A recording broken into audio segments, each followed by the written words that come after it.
নমস্কার, আমার চ্যানেলে তোমাদের সবাইকে স্বাগত। আজকের গল্প অলৌকিক, লেখক হরিনারায়ণ চট্টোপাধ্যায়। বিকম পাশ করেছি আজ বছর দুয়েক। তারপর থেকে অফিসে অফিসে ঘুরে 3 জোড়া চটি ছিঁড়ল, কিন্তু চাকরি জুটল না। বড় মেজ ছোট সব অফিস ঘোরা শেষ। সব জায়গায় এক কথা, দুঃখিত, এখানে কোনো কাজ নেই। বেশ কয়েকটা অফিসে সদর দরজায় মস্ত বড় নোটিশ লটকানো, নো ভ্যাকান্সি। নিতান্ত বাপের পেনশনটুকু ছিল বলে অনাহারে দিন কাটাতে হয়নি। কোনো রকমে দুবেলা একটা তরকারি ভাত জুটে যেত। টিউশনির অনেক চেষ্টা করেছি, পাইনি। আজকাল স্কুলের শিক্ষক ছাড়া কেউ টিউটর রাখতে চায় না। শুধু পড়ানো নয়, প্রশ্নপত্রও যাতে জানা যায়। এই রকম যখন অবস্থা, তখন অদ্ভুত এক কাণ্ড ঘটল। এমন অদ্ভুত যে এত বছর পরে ঘটনাটা মনে হলে গায়ে কাঁটা দিয়ে ওঠে। মাঝে মাঝে ভাবি, সত্যি কি এটা ঘটেছিল? পার্কে একটু বিশ্রাম করে আবার চাকরির সন্ধানে বের হলাম। বড় রাস্তা ছেড়ে স্যাঁতস্যাঁতে গলিতে অন্ধকার সিঁড়ি বেয়ে ছোট ছোট অফিসে ঘোরা শুরু করলাম। একটা খুব পুরনো বাড়ি, ফাটা নল বেয়ে জল গড়িয়ে পড়ছে। শ্যাওলা ইটগুলো সবুজ হয়ে গেছে। সিঁড়ির অনেকগুলো ধাপ ভাঙা। সামনে মাঝারি একটা সাইনবোর্ড, জেনারেল ট্রেডিং কোম্পানি। জানি কিছু হবার নয়, তবু বরাত ঠুকে সাবধানে সিঁড়ি দিয়ে উঠে পড়লাম। প্রথমে চোখে কিছু দেখতে পেলাম না, এত অন্ধকার। তারপর চোখ দুটো অন্ধকারে অভ্যস্ত হতে দেখতে পেলাম 2-4 জন লোক ঘোরাঘুরি করছে। সকলের মাথায় টুপি। খুব কম পাওয়ারের আলো এদিক ওদিক জ্বলছে। আমাকে দেখে একটা লোক এগিয়ে এলো। কাছে আসতে বুঝতে পারলাম লোকটা গুজরাটি। অন্য সব লোকগুলোও গুজরাটি। এটা বোধহয় গুজরাটিদের অফিস। লোকটা জিজ্ঞাসা করল, কি চাই? করুণ কণ্ঠে বললাম, একটা চাকরি। আমাকে অবাক করে দিয়ে লোকটা বলল, আসুন আমার সঙ্গে।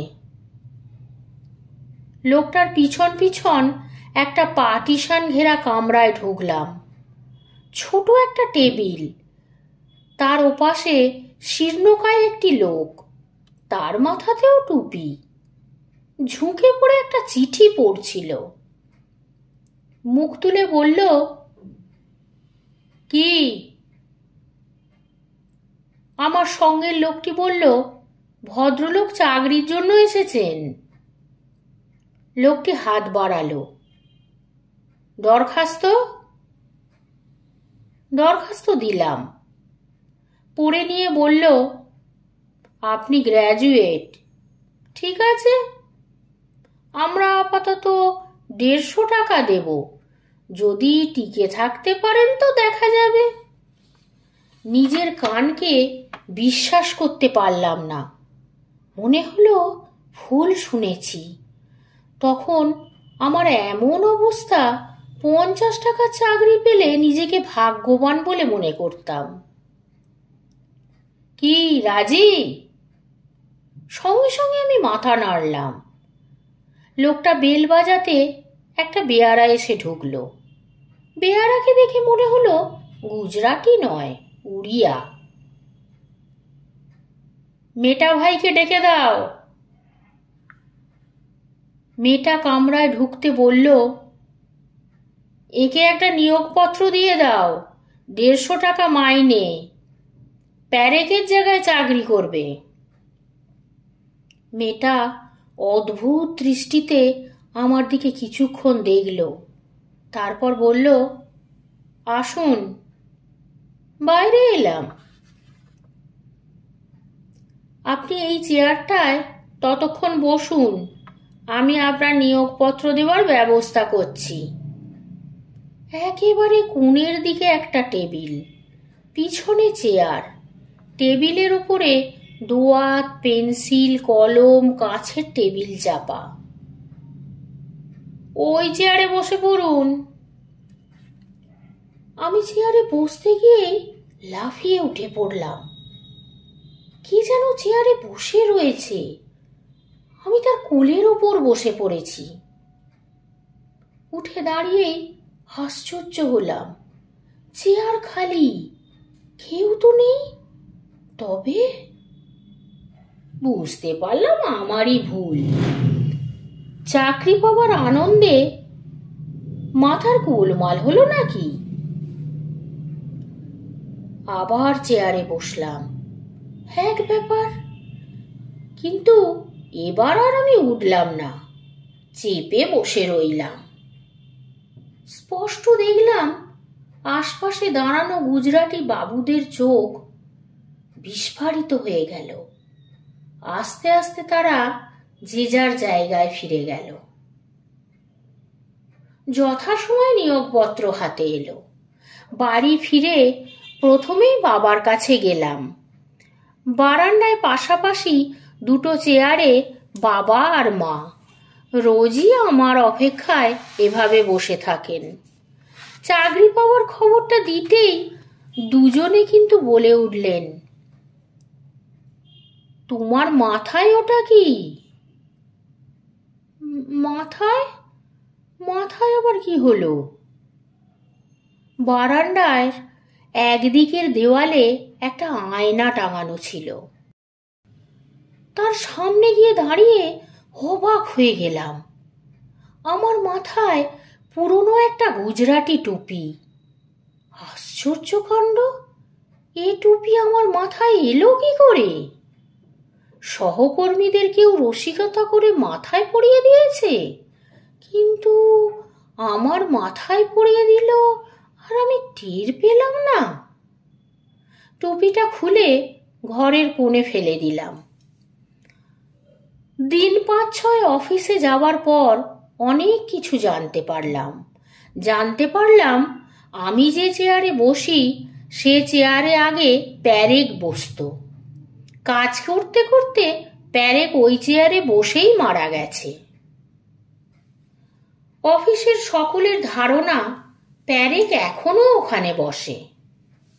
প্রথম দিন চেয়ারে বসতে গিয়েই মনে হয়েছিল আর কেউ যেন বসে রয়েছে, কিন্তু ওই একদিনই, তারপর আর কিছু টের পাইনি।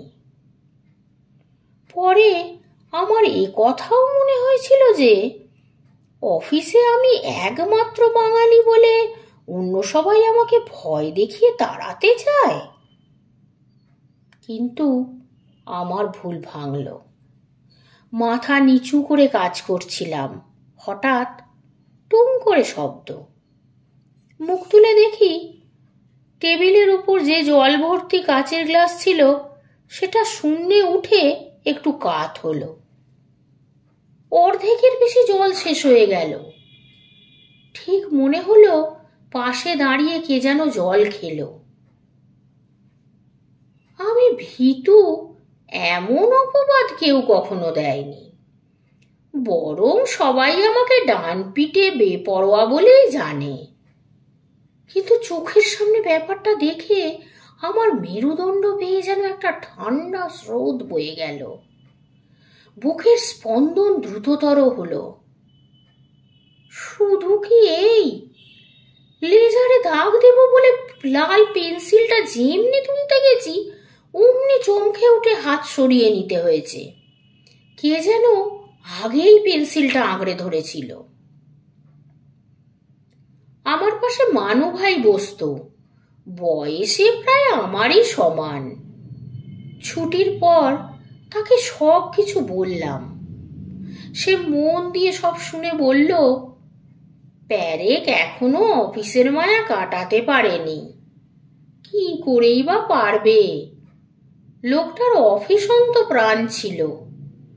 রোজ 8টা-9টা পর্যন্ত অফিসে বসে থাকতো। কি বলবো, সব শুনে গেলাম। এতদিন আমার ধারণা ছিল মানুষ মৃত্যুর পরেই ছাই হয়ে যায়, তার আর অস্তিত্ব থাকে না। কিন্তু চোখের সামনে অলৌকিক কাণ্ড দেখে আমার ধারণা বদলে যাচ্ছে। নিজের মনকে বোঝালাম, আত্মা থাক বা না থাক আমার জানবার কোনো দরকার নেই। আত্মা থাকলেও সে তো আমার কোনো অনিষ্ট করছে না, কাজেই আমার চাকরি ছাড়ার কোনো প্রশ্নই ওঠে না, বিশেষ করে এত কষ্টে সংগ্রহ করা চাকরি। এরপর ব্যাপার চরমে উঠল। ম্যানেজার ডেকে বলল, আজ অফিসের পর আপনি লেজারটা সব লিখে ফেলবেন। কাল সকালে অডিটর আসবে, বেয়ারাও থাকবে আপনার সঙ্গে। পুরো লেজার লেখা মানে প্রায় ঘন্টা 3-এর ব্যাপার। অফিস ছুটির পর নেমে গিয়ে সামনের দোকানে কিছু খেয়ে যখন ফিরে এলাম, তখন অফিস খালি, শুধু একটা টুলে বেয়ারা বসে আছে।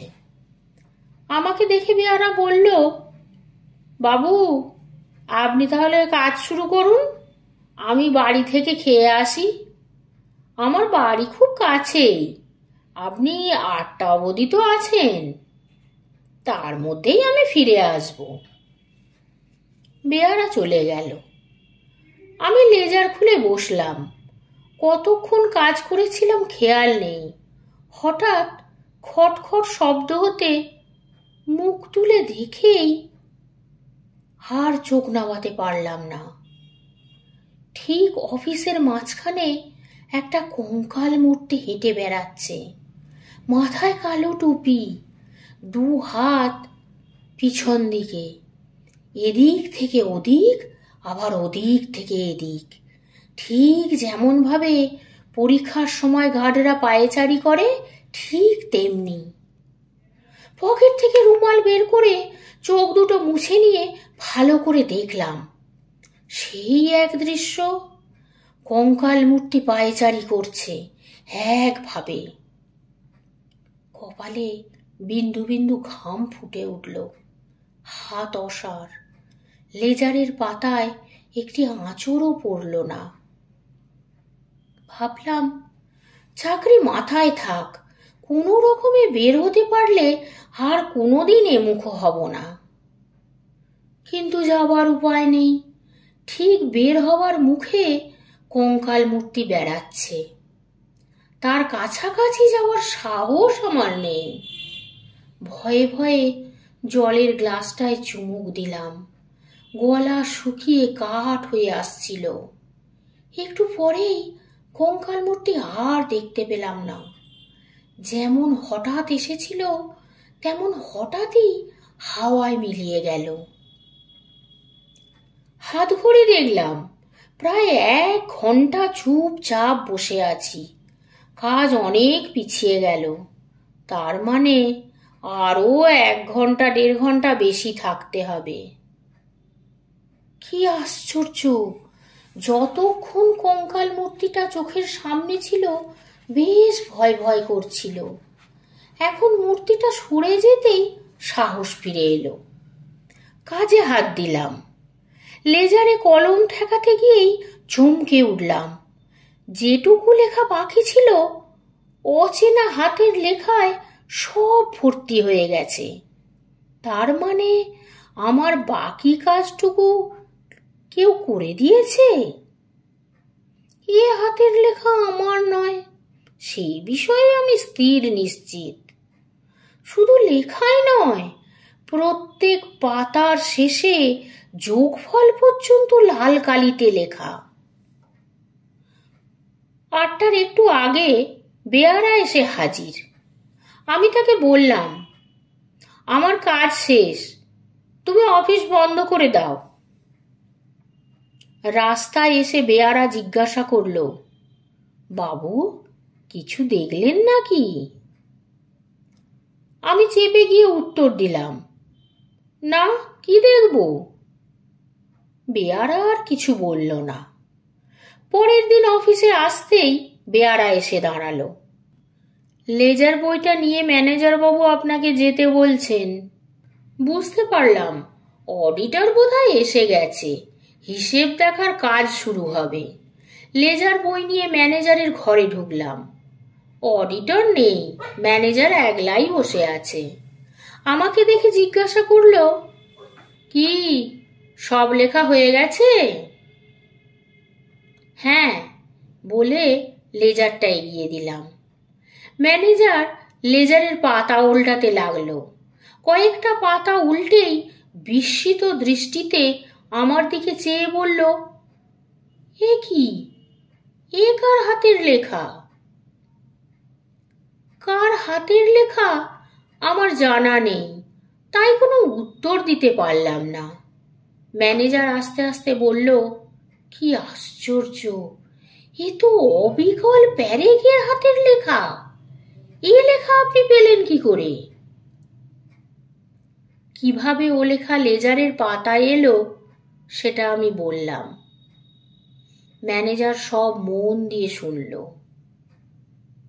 কোনো কথাই অবিশ্বাস করল না। বলল, আপনি নিশ্চয়ই এতদিনে বুঝতে পেরেছেন এ অফিসে প্রেতাত্মার উপদ্রব আছে। প্রেতাত্মা মানে প্যারেকের আত্মা এখনো এ অফিসের মায়া কাটাতে পারেনি। আপনি যে চেয়ারে বসেন সেই চেয়ারে বসে কাজ করতে করতেই প্যারেক হার্টফেল করেছিল। প্যারেকের জায়গায় 2-3 জন লোককে নেওয়া হয়েছিল, কিন্তু 3 দিনের বেশি কেউ টিকতে পারেনি। আপনি তো তবু দিন 20 রয়ে গেছেন। উপদ্রবের জন্য রাতে কোনো দরোয়ানও থাকতে চাইছে না। অন্য বাড়িতে অফিস সরিয়ে নেওয়ার অনেক চেষ্টা করেছি, কিন্তু অফিস এলাকায় জায়গা পাওয়া প্রায় অসম্ভব।